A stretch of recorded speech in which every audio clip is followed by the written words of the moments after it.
नमस्कार प्यारे बच्चों। आज के लेक्चर का हमारा टॉपिक है चैप्टर 1 की एक्सरसाइज 1.5, जिसका सबसे पहला टॉपिक है बेटा वास्तविक संख्याओं पर संक्रियाएं, यानी कि ऑपरेशंस ऑन रियल नंबर्स। देखो, वास्तविक संख्याएं दो भागों में मुख्यतः बटी होती हैं, परिमेय और अपरिमेय। ये सारा हम पीछे देख भी चुके हैं। परिमेय में प्राकृत संख्याएं, पूर्ण संख्याएं, पूर्णांक के साथ साथ ये जो मैंने प्लस लगाया है वो भी सभी संख्याएं आ जाती हैं, जिन्हें हम p/q के रूप में लिख सकते हैं और क्यू शून्य नहीं होता। और इनके अलावा जो संख्याएं बच जाती हैं वो अपरिमेय कहलाती हैं। ठीक है। अब परिमेय संख्याओं के जो नियम हैं, परिमेय संख्याओं की जो संक्रियाएं हैं, वो सब आप 8वीं कक्षा में पढ़ चुके हो। ठीक है। उनमें सबसे पहला नियम हमारा आ जाता है क्रम विनिमय का। मैं जल्दी से आपको याद दिलाना चाहूँगी। क्रम विनिमय, कॉम्यूटेटिविटी। क्रम विनिमय का मतलब है उलट पुलट कर देना, यानी कि अगर दो परिमेय संख्याएं a और b हैं और उनको a+b कर दें या b+a कर दें तो वो बराबर होता है।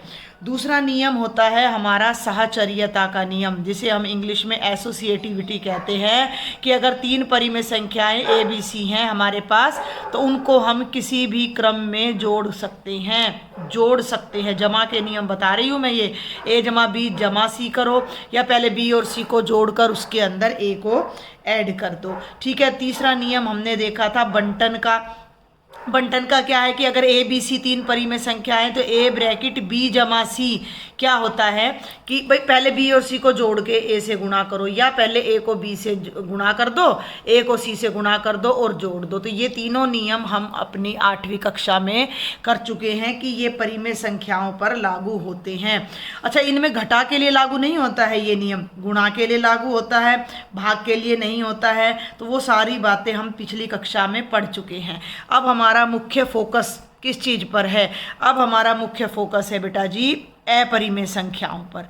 क्या अपरिमेय संख्याओं को जोड़ें, घटाएं, गुणा करें, भाग करें तो भी हमारा उत्तर अपरिमेय संख्या आएगा क्या?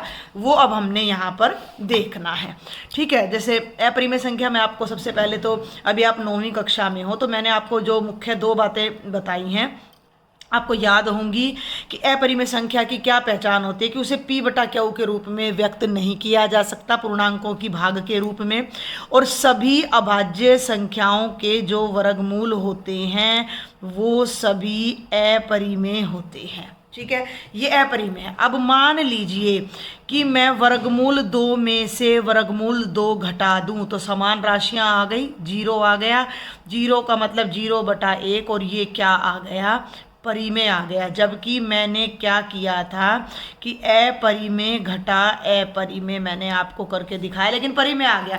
भाई परिमेय जमा परिमेय परिमेय होता है, परिमेय गुणा परिमेय भी परिमेय होता है, लेकिन अपरिमेय घटा अपरिमेय कभी कभी अपरिमेय भी हो जाता है। जैसे वर्गमूल 3 में से वर्गमूल 2 घटाओगे तो ये आपका अपरिमेय आएगा। तो हमारे पास कोई निश्चित परिणाम सामने नहीं आता कि भाई अपरिमेय में से अपरिमेय घटाएंगे तो हमारा उत्तर निश्चित रूप से क्या आएगा।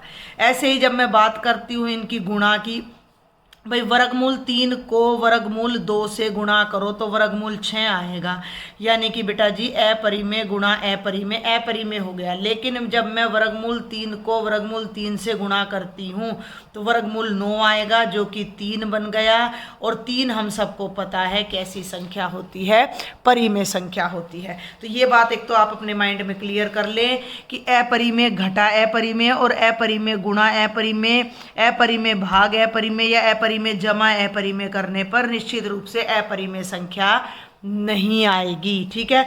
इस सारे परिणाम को मैं यहाँ एक बार लिख देती हूँ। तो देखिए बेटा, ये वो परिणाम है जो मैंने यहाँ पर एक बार इकट्ठा करके आपके लिए लिख दिया। आपको समझना है, परिमेय में परिमेय संख्या जोड़ोगे तो हमेशा परिमेय संख्या आएगी। दो परिमेय संख्याओं का गुणनफल भी हमेशा परिमेय आएगा। दो परिमेय संख्याओं का घटा भी हमेशा परिमेय आएगी। और दो परिमेय संख्याओं का भागफल बशर्ते कि नीचे वाली संख्या 0 ना हो तो वो भी क्या आएगी? परिमेय संख्या आएगी। लेकिन जब हम दो अपरिमेय संख्याओं को जोड़ते हैं, घटाते हैं, गुणा करते हैं या भाग करते हैं तो हमारा आंसर अपरिमेय भी आ सकता है और परिमेय भी आ सकता है। तो यहाँ कुछ निश्चित रूप से नहीं कहा जा सकता। क्लियर है यहाँ तक का? कोई भी कॉन्सेप्ट आपको अगर डाउट है तो मैंने आप लोगों के लिए एक व्हाट्सएप ग्रुप बना दिया है, आप उस व्हाट्सएप ग्रुप को ज्वाइन करें और अपनी जो भी प्रॉब्लम है इस चैप्टर से रिलेटेड या मैथ से रिलेटेड आप हम उससे शेयर करें। और अगर मेरे लेक्चर समझ आ रहे हैं तो देखो सब्सक्राइब का बटन सबसे पहले दबा दें, लेक्चर को अभी पॉज करके पहले आप सब्सक्राइब कर दें। अब हमारे पास क्वेश्चन आता है कि परिमेय और अपरिमेय दोनों को मिला दिया जाए तो क्या आएगा। समझने की बात है भाई, ध्यान देना कि भाई मैं अगर परिमेय संख्या जमा अपरिमेय संख्या, वो आगे पीछे करने से कोई फर्क नहीं पड़ेगा भाई, अपरिमेय जमा परिमेय कर लो भाई, परिमेय घटा अपरिमेय या अपरिमेय घटा परिमेय करें तो हमारा परिणाम क्या आएगा, और इन दोनों को आपस में गुणा करें तो क्या आएगा, और इनको भाग करें तो क्या आएगा। तो इसको पहले हम एक एग्जाम्पल की हेल्प से समझते हैं। ये देखिए, ये आपकी बुक का ही एग्जाम्पल नंबर 15 है। जांच करो कि 7 वर्गमूल 5, 7 बटे वर्गमूल 5 वर्गमूल 2 जमा 21 और पाई घटा 2 अपरिमेय संख्याएं हैं। तो देखो बेटा, अपरिमेय संख्या की एक पहचान और मैंने आपको बताई थी कि जब हम अपरिमेय संख्या को दशमलव में बदलते हैं तो जो इनका दशमलव प्रसार है वो अशांत व अनावर्ती होता है। अशांत मीन्स वो कभी भी नॉन टर्मिनेटिंग यानी कि कभी भी ख़त्म नहीं होता है। अनावर्ती का मतलब उसमें कोई भी पर्टिकुलर 1 डिजिट 2 डिजिट या कोई भी नंबर ऑफ डिजिट्स रिपीट नहीं होता है। ठीक है, तो यहाँ अब आपको मैं डायरेक्ट बता रही हूँ। पहले हम वर्गमूल 5 वर्गमूल 2 और पाई का मान मैं आपको बता दूँ कि वर्गमूल 5 का मान कुछ स्थान तक बस हम ले रहे हैं 2.236 डैश डैश डैश, यानी कि ये अशांत और अनावर्ती है, ये कभी भी ख़त्म नहीं होगा। और इसको जब तुम आगे तक सॉल्व करोगे तो ये दशमलव कभी भी, इसमें कोई भी संख्या की आवर्ती नहीं आने वाली है। मैं आपको एक बार 5 का वर्गमूल यहाँ निकाल कर दिखा भी देती हूँ। वर्गमूल हम कैसे ज्ञात करते हैं, यहाँ पर हम जोड़ा बनाएंगे 2 दूनी 4। अब हम दशमलव के बाद जीरोज लगा लेंगे और उनके पेयर हम यहाँ लेंगे। 2 दूनी 4, 3 तिया लेना था 9, वो बड़ा हो जाता तो 5 में से 4 गया 1, ऊपर से 2 जीरो उतारी, इसको दुगना किया 2 दूनी, इन दोनों की गुणा यहाँ लिखी। अब 4 के पीछे एक ऐसी संख्या लगानी है, मान लो 1 लगाया तो 41 को 1 से गुणा करो, या 2 लगाया तो 42 को 2 से गुणा करो, 3 लगाया तो 43 को 3 से, जो कि 100 से कम आना चाहिए। तो हम यहाँ 2 लगाएंगे, यहाँ भी 2 लगाएंगे और 2 से गुणा करेंगे तो 42 दूनी 84, 10 में से 4 गए 6, 9 में से 8 गया 1, ऊपर से फिर 2 जीरो उतारी। अब 42 में 2 को जोड़ दो 44, या ऊपर 22 का दुगना कर दो, बात एक ही है 44। अब ये 4 पे नहीं जाएगा, 3 यहाँ लगाया और 3 से गुणा किया, 3 ऊपर चढ़ाया, 3 तिया 9, 3 चौके 12 और 1 13, 10 में से 9 गए 1, 9 में से 2 गए 7, 5 में से 3 गए 2, ऊपर से फिर 2 जीरो मैंने यहाँ उतारे और इसका दुगना कर दिया या इसमें इसको जोड़ दिया 446। अब 4 6 24, 4 7 28 तो 6 यहाँ लगाया, 6 से गुणा किया, 6 यहाँ चढ़ाया, 6 6 36, 3 36 और 3 39, 3 6 चौक 24 और 3 27, 2 6 चौक 24 और 2 26। और इस तरह से ये भागफल हमारा चलता रहेगा। 2 जीरो और ऊपर से उतर आएंगी, फिर इसका दुगना, फिर ना जाने के जीरो, और ये इस तरह से हम इसका वर्गमूल निकालते हैं 5 का। आपने ये उदाहरण सिर्फ समझने के लिए करना है, ये वर्गमूल ज्ञात करना आपके सिलेबस का हिस्सा नहीं है। 2 का वर्गमूल है 1.4142 और पाई का मान होता है 3.141। ये सब दशमलव अशांत हैं और क्या हैं, अनावर्ती हैं, non repeating and these are non terminating. अब हम बात करते हैं, पहला नंबर लेते हैं 7 वर्गमूल 5। तो ये बन गया 7 गुणा वर्गमूल 5, यानी कि 7 गुणा वर्गमूल 5 का मतलब है 2.236 डैश डैश। अब आप कल्पना करो कि यहाँ पीछे तक जितने अंक हैं उन सबको 7 से गुणा करते हुए यहाँ लाओगे। 7 6 42, 4 7 तिया 21 और 4 25, 2 7 दूनी 14 और 2 16, 1 7 दूनी 14 और 1 15। अब जब यहाँ दशमलव बार बार चल रहा है तो यहाँ भी चलेगा। जब यहाँ कोई संख्या की आवर्ती नहीं हो रही तो 7 से गुणा करने पर यहाँ भी कोई आवर्ती नहीं होगी। तो ये कैसा दशमलव है, अशांत व अनावर्ती है। और इसका मतलब ये संख्या जो 7 वर्गमूल 5 है ये कैसी संख्या है, अपरिमेय है। ठीक है, अब मैं दूसरे भाग की जांच करके आपको दिखाती हूँ। दूसरी संख्या थी, देखो भाई जरा, 7/वर्गमूल 5। तो 7 के नीचे वर्गमूल 5 लाएंगे। अब वर्गमूल 5 दशमलव में बहुत बड़ा हो जाएगा, भाग करना मुश्किल हो जाएगा, तो हम इसको तुल्य भिन्न में बदलते हैं। ऊपर भी मैं वर्गमूल 5 से गुणा कर देती हूँ और नीचे भी मैं वर्गमूल 5 से गुणा कर देती हूँ। 7/5, तो ऊपर रह गया और नीचे हो गया 7×5 = 25 का वर्गमूल। 25 का वर्गमूल कितना होता है? 5। तो ये तो बन गया 7/5 और ब्रैकेट में वर्गमूल 5। वर्गमूल 5 का मतलब है 2.236। ठीक है। अब आप इसको 7 से गुणा करोगे तो ये ऊपर आ चुका है पहले ही, 15.652 और सारे के बटे में 5। अब इसको 5 से भाग करो, 5 × 3 = 15, 5 × 1 = 5, 6 में से 5 गए 1, 5 × 3 = 15 और भैया ना जाने की 0, 5 × 20 डैश डैश डैश। ये भी अशांत और अनावर्ती दशमलव आएगा। तो ये भी कैसी संख्या हो जाएगी? अपरिमेय संख्या। बहुत ध्यान से समझना है। देखो अपरिमेय संख्या ना परिमेय पे भारी पड़ती है, सिंपल सी बात है भाई। इसका जो दशमलव प्रसार है वो बहुत लंबा जा रहा है। अब इसको तुम 2 से गुणा कर लो, 3 से कर लो, 10 से कर लो और चाहे 1000 से कर लो, जो डेसिमल एंड तक जा रही है वो तो एंड तक जाएगी, उसमें आवृत्ति नहीं हो रही है, तो गुणा करने पर भी आवृत्ति पर कोई फर्क नहीं पड़ेगा।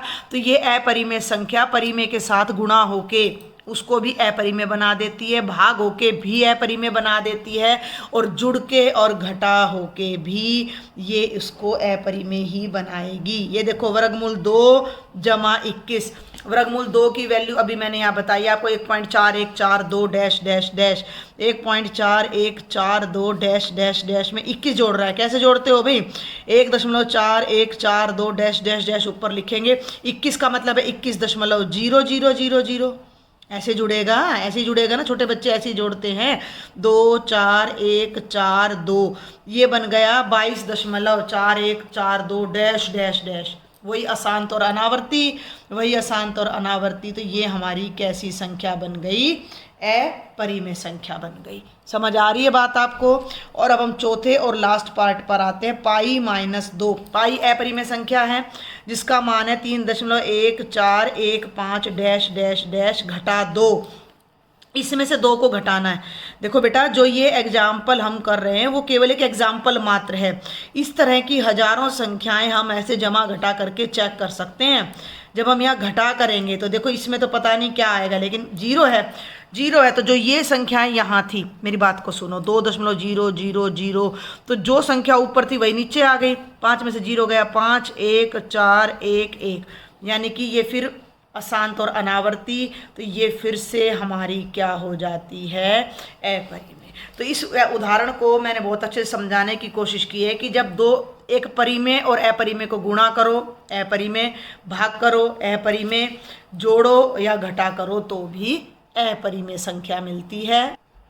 जो उदाहरण अभी हमने पीछे किया है उसके लिए मैंने यहाँ एक तालिका और बना दी है। तीनों तालिकाएं अगर आप समझ जाते हो तो नंबर सिस्टम बहुत हद तक आपको समझ आ जाएगा कि परिमेय जमा अपरिमेय, परिमेय घटा अपरिमेय या अपरिमेय घटा परिमेय, आगे पीछे करने से कोई फर्क नहीं पड़ रहा है। समझ सुन लेना मेरी बात को ध्यान से कि परिमेय आगे अपरिमेय पीछे, अपरिमेय आगे परिमेय पीछे, कोई फर्क नहीं पड़ेगा। दोनों को घटाएं, दोनों को गुणा करें, दोनों को भाग करें, हर बार अपरिमेय ने आना है। जिन बच्चों को ये बात याद ना रहे वो ऐसे याद कर लो कि अपरिमेय में 4, परिमेय में 4 अक्षर हैं हमारे, अपरिमेय में 5 है। तो ये बड़ा है, ये भारी है, तो ये परिमेय के ऊपर भारी पड़ता है और ये इसको भी अपने जैसा यानी कि अपरिमेय बना देता है। आगे बढ़ते हैं बेटा, ये है उदाहरण नंबर 13। 2/2 अपरिमेय है ये, जमा 5/3 और वर्गमूल 2 घटा 3/3 को जोड़िए। इन प्रश्नों को समझने में कई बच्चों को बड़ी दिक्कत आती है, तो थोड़ा आप अभी ध्यान से सुन लेंगे इस बात को तो ये मैं शर्त लगाती हूँ कि आपको बिल्कुल ऐसा समझ आ जाएगा, आप कभी भूलोगे नहीं। इसमें इसको जोड़ना है तो ये देखो 2/2 जमा 5/3 पूरी संख्या में जोड़ना है तो जमा लग गया वर्गमूल 2 घटा 3/3। अब आपने ना एक जैसी, पहले तो इनकी ब्रैकेट खोल दो, ये ऐसे का ऐसा 2 वर्गमूल 2, ये 5 वर्गमूल 3 भी ऐसे का ऐसा, क्योंकि बाहर जमा का चिन्ह है तो इन पे कोई फर्क नहीं पड़ेगा। ये भी ऐसे का ऐसा, 4 टर्म है हमारे पास जिनके बीच में जमा घटा का चिन्ह है। अब आपने क्या करना है, एक जैसी टर्म्स इकट्ठी करनी है। ठीक है, मैं क्या बताती हूँ अपने बच्चों को कि आप ये जो वर्गमूल 2 है, ये वर्गमूल 3 है, इन्हें कुछ मान लो। मान लो वर्गमूल 2 पेन है, ये एक पेन है, पेन का डिजाइन है, ये एक पेन है। और ये जो वर्गमूल 3 है ये एक पेंसिल है, इसको मैंने क्या मान लिया, एक पेंसिल। अब पेन पेन इकट्ठे कर लो, यानी वर्गमूल 2 की रकम इकट्ठी कर लो, तो ये बन गया 2 वर्गमूल 2 जमा वर्गमूल 2। ये और ये एक ब्रैकेट में ले लिए, और इसको एक ब्रैकेट में ले लिया। 5√3 - 3√3 को एक ब्रैकेट में ले लिया। यहाँ तक समझ आया? कुछ भी नहीं किया, जो स्टेटमेंट दी थी उसके बीच में प्लस का साइन लगाया, टर्म्स को ब्रैकेट हटाया, आफ्टर दैट हमने एक जैसी टर्म्स को इकट्ठा किया। अब आप एक सिंपल सी बात सोचो, 2√2 + √2, बहुत बच्चों को नहीं आता ये जोड़ना। मैंने बोला √2 को पेन मान लो। अब इसको आप कैसे पढ़ोगे, पढ़ने का तरीका समझना। 2√2 को मैं क्या पढ़ूंगी, 2 क्या है ये, पेन। ठीक है, √2 के आगे कुछ भी नहीं है यानी 1 है, इसको मैं क्या पढ़ूंगी, एक पेन। 2√2 जमा √2 को मैं हिंदी में लिखूँ तो क्या लिखूंगी, 2 पेन जमा पेन। पेन का मतलब एक पेन, 2 पेन जमा एक पेन, बेटा कितने हो गए, 3 पेन। पेन का मतलब क्या है, √2, तो ये हो गया 3√2। ठीक है, एक तरीका तो ये है, तो ये हो गया 3√2। दूसरा तरीका क्या है कि पीछे वाले को ढक लो, इस √2 को देखो ही मत, अपरिमेय संख्या को देखो ही मत। तो आगे क्या है, आगे है यहाँ 2 है और यहाँ 1 है, 2 में 1 जोड़ा तो कितना आया, 3। अब पीछे वाला एक बार लगा दो √2। इसको कई बच्चों को, जिन बच्चों का अलजेब्रा अच्छा है वो ऐसे भी कर सकते हो कि आप इसको x मान लो तो 2x, इसको x, 2x में x जोड़ोगे तो कितना हो जाता है, 3x। तो बहुत तरीके हैं इस चीज़ को समझने के, बस हमारी इच्छा शक्ति होनी चाहिए कि हम इसको लर्न करना, अंडरस्टैंड करना चाहते हैं। तो इनका सम हो गया 3√2 + 5√3 - 3√3। √3 को मैंने क्या माना है, पेंसिल, तो मैं कैसे पढ़ूं, 5 पेंसिल घटा 3 पेंसिल, 2 पेंसिल। 5 पेंसिल में से 3 पेंसिल कम हो गई, कितनी पेंसिल बच जाती हैं, 2 पेंसिल। तो 2 पेंसिल का मतलब 2√3, इसको y मान लो, तो 5y - 3y कितना बन जाएगा, 2y। तो ये हमारा आंसर आ जाएगा 3√2 + 2√3, और ये एज इट इज रह जाएगा। ये एक इरेशनल नंबर है, अपरिमेय संख्या है। ये है बेटा अगला एग्जाम्पल नंबर 14। 6 वर्गमूल 5 को 2 वर्गमूल 5 से गुणा करो। तो 6 वर्गमूल 5 गुणा 2 वर्गमूल 5। अब गुणा का क्या नियम होता है, वर्गमूल 5 को फिर पेन मान लो या x मान लो। राइट में करके दिखा रही, रफ में, ये सारा रफ है, इस ऊपर वाले में भी ये रफ था। इतना सा ही क्वेश्चन है ये, तो बस क्वेश्चन तो इतना सा ही है आपका। तो ये मैंने वर्गमूल 5 की जगह अगर मैं x रख दूं तो ये बन गया 6x गुणा 2x। अब कैसे करते थे आप गुणा, 6 को 2 से करते थे 12, और x को x से करते तो x की पावर कितनी हो जाती थी, 2 हो जाती थी। ठीक है, अब यहाँ आप क्या करोगे, 6 को तो 2 से गुणा, देखो एक बात का ध्यान रखना, परिमेय को तो परिमेय से गुणा करना है, यानी कि आपने 6 को तो 2 से, इनके जोड़े, ये चारों आपस में गुणा हो रहे हैं असल में। 6 गुणा वर्गमूल 5 गुणा 2 गुणा वर्गमूल 5 है, तो 6 और 2 को तो आगे ले आई मैं, और वर्गमूल 5 और वर्गमूल 5 को पीछे ले गई। तो परिमेय की परिमेय से गुणा हो जाएगी, 6 दूनी 12, और अपरिमेय की अपरिमेय से गुणा हो जाएगी, जो कि बन जाएगा वर्गमूल 5 का वर्ग। ठीक है, अब किसी भी वर्गमूल पे वर्ग लगाते हैं तो दोनों एक दूसरे को काट देते हैं, तो यहाँ खाली 5 बचेगा, और 12 गुणा 5 और 12 पंजे 60 आपका आंसर आ जाएगा। और ये है अपना एग्जाम्पल नंबर 15। 8 वर्गमूल 15 को 2 वर्गमूल 3 से भाग दीजिए। तो 8 वर्गमूल 15 ऊपर लिख लिया, 2 वर्गमूल 3 नीचे लिख लिया। अब ध्यान से समझना, देखो फिर वही बात आ जाती है, परिमेय को परिमेय से भाग करना है, अपरिमेय को अपरिमेय से। तो 8 को तो मैं 2 से भाग कर दूंगी, 2 चौके 8, लेकिन इसको कैसे करूं, तो 15 के टुकड़े कर लो, 5 तिये 15 और नीचे ऐसे का ऐसा रह जाएगा। ध्यान से समझना। अब देखो ये जो है ना, ये वर्गमूल अलग अलग हो जाएगा। ये 8 तो अलग रह गया, और जब इनकी गुणा करते हैं तो ये 5 का भी वर्गमूल है और 3 का भी और 2/3 का। इसको आपको समझने की बहुत ज़रूरत है। इस चिन्ह का क्या मतलब, ये ऊपर का क्या मतलब है कि 8 गुणा वर्गमूल 5 गुणा वर्गमूल 3/2 गुणा वर्गमूल 3, ये सब गुणनखंड हैं। अब ऊपर नीचे से जो गुणनखंड मैच करेंगे वो कट जाएंगे, तो वर्गमूल 3 से वर्गमूल 3 कट जाएगा, 1 पे 2 एकम 2, 2 चौके 8, और ऊपर आपके पास 4 गुणा क्या बचता है, वर्गमूल 5, और परिमेय और अपरिमेय की जब हम गुणा करते हैं तो बीच में से गुणा का चिन्ह हटाकर हम ऐसे का ऐसा लिख देते हैं, 4 वर्गमूल 5। तो ये हमारा आंसर आ जाएगा, ये हमारा आंसर आ जाएगा। तो ये एग्जाम्पल नंबर 15 था। तो देखिए बेटा, इस लेक्चर को कंक्लूड करने से पहले जो भी इन 4 एग्जाम्पल में हमने समझा उसकी मैं फटाफट समरी आपको बता देती हूँ। आप भी अपनी बुक में ऐसे हाइलाइटर से इनको हाईलाइट कर लिया करो। एक परिमेय और अपरिमेय संख्या का जोड़ और घटा अपरिमेय होता है। देखो ये यहाँ पर लिख दिया मैंने, परिमेय जमा अपरिमेय, परिमेय घटा अपरिमेय क्या है, अपरिमेय, और बुक में भी बिल्कुल क्लियर कट लिखा गया है। तो आप जब हाईलाइट कर लोगे, बार बार पढ़ोगे तो आपको अपने आप याद रहेगा।